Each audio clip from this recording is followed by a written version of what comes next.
あなたの知らない日本の音世界。17歳になられた二世鶴澤三唱師匠、相三味線に、東京で演奏活動を始められたんですけれども、三唱師匠とはどのようなご縁では？剣台開きの次にまた何年か経って淡路にいっぺん帰ってきてほしいっていうので、その時に越駒さんをね、春駒がね、もういっぺん連れて行こうって。で越駒さんは三唱が弾いてたので、越駒は一番弟子だから春駒の。で私が待ってで一番最後だからね。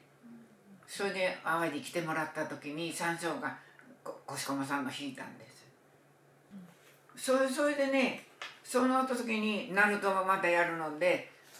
東道になってなかったんだけど、丸一段やるので稽古に行ったの、清次郎自分になると最後まで。それで淡路で越駒さんと三唱と私とでやらせてもらったの。その越駒さんっていう人もなんかすごい方だったみたいで、それも三唱さんみたいに東京でね、劇場自分なんだっけ、池袋の方で何やら劇場っていうのを持ってやってたよ。じゃあ持っていっぱい人いっぱい弟子がいたの。ロサンゼルスにも30人は弟子がいたって。そう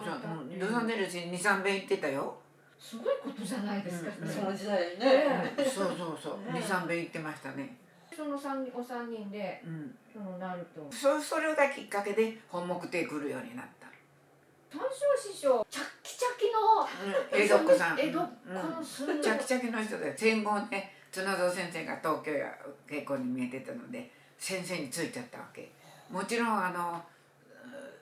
東京の猿之助さんとかいうお師匠さんについてたんだけれども、いち早く綱蔵先生にとこ行ったの。でその後八下のお師匠さんとか幹事さんのお師匠さんについたけれども、一番最初についたのが綱蔵先生だ。でそっくりになったです。歯切れのいい、もう本当もう全く同じ、そっくり。すごい剛腕の馬力のすごいお師匠さんですけれども、その三唱お師匠さんに呼ばれて、小野助師匠も出る本目亭でに出るように、淡路行って帰りに本目亭来るようにしようじゃないかっていうので、それで呼ばれて三唱に弾いてもらうようになって行くようになりました。それがきっかけで東京へ行く。その当時は竹本土佐弘氏とか、重鎮のそれこそ東京の女性の義太の方いっぱいいらっしゃったけど、戦後の、東京の方での女流義太の復興の中心だと言われていた竹本求め師匠の例とかは聞いておられますか？私聞いたことないけどね、いっぺんね、来たら必ず挨拶に行くんだよね、あそこへね。友江町かなんかにいらしてね。その事務局も兼ねて、そう女流義太連盟、そう、事務局、そこにカラスってなんとかさんいう名前の人が、男の人、事務局やってる人がいたの。黒い服いつも着てる人でね。あだ名がカラス。カラス。あだ名の人がいたの。でそこになんか舞台があって、そこ行くとご挨拶して、そこにね小本ちゃんいうのが、私より2つ3つ下の小本ちゃんいうのがどっか桐生かどっかから来ててね、聞かせてくれたよ。なんか求めさんって歌舞伎座をいっぱいにした人で、聞かせてくれたんだ。なんで聞いたのか、その時聞かせてもらったんだかな。息するの見えちゃいけないって言うじゃないですかね。全部そばすすりはんの、弾き語りちゃん。それだからね、弾き語りはそれは三味線弾くだけでも大変だ、両方だから人いっぱいするわけですもんね。お弟子さんもたくさんやったし、他の女流の人をいっぱい集めてやったんでしょうけども、後ろのバッグが大きかったからだと思いますけど。記録によると杉山先生杉山先生のその追悼公演が歌舞伎座であって、それもあったみたいな。そうなんだ。杉山先生の関係でそこからそのカラスが送られてきてて、そこでその一団体は生活してはったんだと思う。それであそこに行けばあそこ一門の会だから歩会稽古に出してないので、みんな一人ずつお裁縫のできる人とか両方お料理ができる人とか帳簿ができる人とか、ここがなくなった場合に立てるようにっていうので、みんなそれぞれに手に職をつけるとかなんかしてたらしいですね。でまあ外入れたいっていう人はみんな外入れて違うお師匠さんについて、それでまあ帰ってくる時には違うお師匠さんについてってしてましたよね。で残ったのがね小本ちゃんと元三郎言うてる。元三郎いうのは親戚の子だったらしいんですね。それで籍を継いでその後を継いで元八田のご亭主になった人の会社の人と結婚させてあそこは継いだんですよ、元三郎さんは。で小本ちゃんは外の稽古したことないのでこれはちょっと無理だと思ったらしいんだけども、円光さんのところの息子にもらってもらえないかって求めさんからね、もう自分のこうするからみんな整理したいので、円光さんのところの息子さんがとんでもないで断っちゃった。それでうっとこで世話してね、会社持ってた人の勤めてる人と郵政省かなんか勤めてる人と結婚させた。で女性の芸をする人ってやっぱり芸を続けるか、やっぱどっか嫁ぐとか、やっぱりそういうことをしていかないと暮らしていくのも大変なのでっていうことで、それとちょっと話がつながるかもしれないですけども、昭和34年24歳の時に鶴沢三笑師匠のご長男さんと結婚されて。縁組あってそれまでも縁組の話もあったんだけど、いいですねって言うようになったらこっち来てくださいとかって言って私だけを呼ぶとすごい心配しちゃうわけ、春駒が。それであんなとこはいかんとかなんとかなってぐちゃぐちゃになって潰されちゃう。潰しにかかっちゃうわけ。それで小清水さんのご主人が一番最初に来た時に三笑さん駒之助さんを息子のお嫁さんにもらったらどうですかって言って、三笑が「春駒さんに言うと潰しちゃうからダメって言って、それで話はボツになってたの。でそのうちに三笑の旦那がいた時にね話してくれた時に「いやまた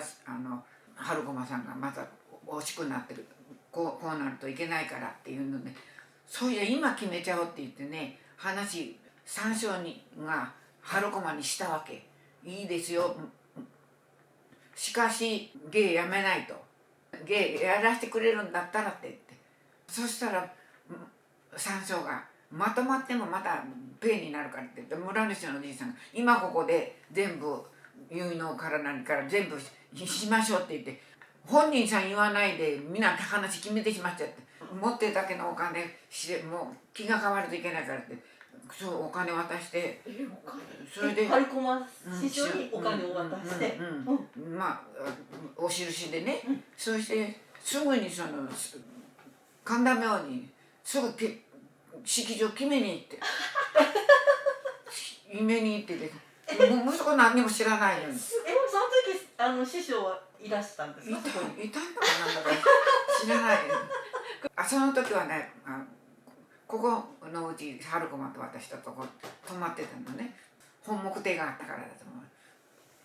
それで泊まってて息子が帰ってきて話したら、息子がそんなお付き合いも何もしたこともないのにいっぺんぐらいは本目へ聞きに来てたらしいんだけど、芸聞きに来てるだけだからそんなお付き合いするとか嫁にもらうとかも何もないから知らないから、もう家出ていくとかなんか大揉めに揉めたんですよ。三笑が大揉めに揉めても行くとこないから帰ってくるに決まってるから一人息子だから兄がいたんだけど病気で死んじゃったもんだから一人残ってるのは一人だから、それで決まってしまったんです。だから気の毒にね本当に。それ決まってうん、結婚式あげるまでってどれぐらいだったんですか？もうすぐ。半年くらいありましたから。あ、じゃあその間はお付き合いされたんですか？その間にね1分ぐらい行かせます言うて来ることは一遍来ること来たかもしれない。来ること来た、来ること来てどっか奈良かどっか一緒に行ったことあったと思う。おお、へえ。あ、そうか、東京からね。それでね冬スキーにいっぺん来なさいって言ってでスキーに行ってそれから5月の結婚式だったから。だけど結婚式の時に神主さんがこうやってお榊持って支度もみんなできたんだけど来ないんだよ本人さん婿さんに。そうすると母がお榊持ってどうします神父さんが見えません。あ、もうよろしいわ、もう支度ができたら神父なしで行きましょうってさすがにそれはちょっと悲しかったです。でそのうちにもう因が含めたんでしょうがなしに来ましたけれども、遅れては来ましたけども、だけど本当に気の毒な結婚式だった。でも今ものすごいラブラブですよね。しょうがないからです。いややっぱりね私も初めて山椒のとこ泊めてもらった時に夜ご飯食べる時にお酒飲むのは知ってた。昔だから長火鉢が置いてあってね、でその時はタバコ吸うとはったの。そして夏だから浴衣着てるんだけどお酒飲んだら熱なるからこうやって肩脱ぎしてですねキセルにタバコつけてトントンとやって肩脱ぎして何や酒飲んで芝居に出るみたいで私こんなって酒飲み大怖いんですね。酒飲みもよく飲まれたんですね。お酒大好きでね普段はすごいいい人なんですよ山椒って。でそれだけにねお酒飲んだらムラムラがある普段抑えてるものが抑えてるもん縦膝して芝居見てるみたいなもう怖くて想像できないこんなとこ読めなこら思ったんですよ。本当に怖かったですよ。怖い人だらけですね。あっちもこっちも本当にじゃあ嫁にも飲めっていうふうにはそれは言われない。それは言わない。よかった。なんかパパは平気の兵なのに飲まないんだけどいやこれは怖いなと思いましたよ。来る日になったら平気なんですけどね。いや本当にその時はびっくりしましたね。それでねご結婚されたのはいいんだけど春駒師匠がもうずっと一緒にね一緒にそうびっくりしちゃった。やっぱり一緒に来てるのでそれはなんでだったんですか？私がいないとダメなんですよ。ね。春香が師匠が私も一緒についていくって言われたんですか？私一緒にもらってもらわないとやらないってわけ。す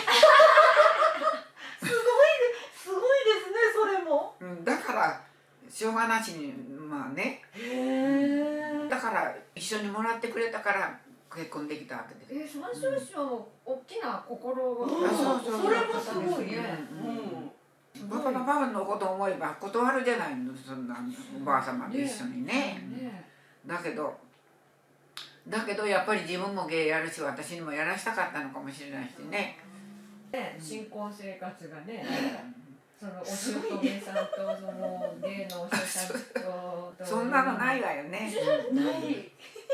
でもすごい大変だったんじゃないですか。その皆さんのお世話もしなきゃいけないし芸もしなきゃいけないし。そうまあ大阪とかのことを思えば東京は結構忙しかったですよね。結構やらせてもらえてね時代をね。帰ったらもうとにかく師匠のテープをかけるとかなんとかで師匠はとにかく舞台でやるもんしか稽古しないぞと言って素人の稽古するためになんか僕はいけないよって言ってその通りだと思うんだよね。だからもったいないと思いますよ本当に。もったいないもったいないと思ってまあ、東京に拠点を移られて、でもやっぱお稽古はちゃんとご主人師匠にしていただいてっていうことだから、まあそれもまたそれは本当に恵まれたと思います、ある面ではね、まあ、変なこともあるけども、みんな経験しないこといっぱいしてきてましたよ私、本当に、それでお子さんもまたね、お二人お生まれになって、また子供さんの世話もあって、お嫁さんもやってる、妻もやり母もやり舞台人もやっていろいろ経験してきて、そんなもんプラスになってたらいいなと思いますけど。その上三照師匠の喘息を治そうすために転地療養ということで、昭和48年に秦野に移られて、学生寮を始められて、寮母さんまで。そうそれはもう一人ねえ。それは大変で、本当に大変でしたね。じゃあ寮母っていうことは寮生の食事の用意とか。そうご連中さんのお稽古ももちろんね、してたし、ありましたけど、まあ料理する人とかいろいろ手伝う人してもらわないとできませんのでね。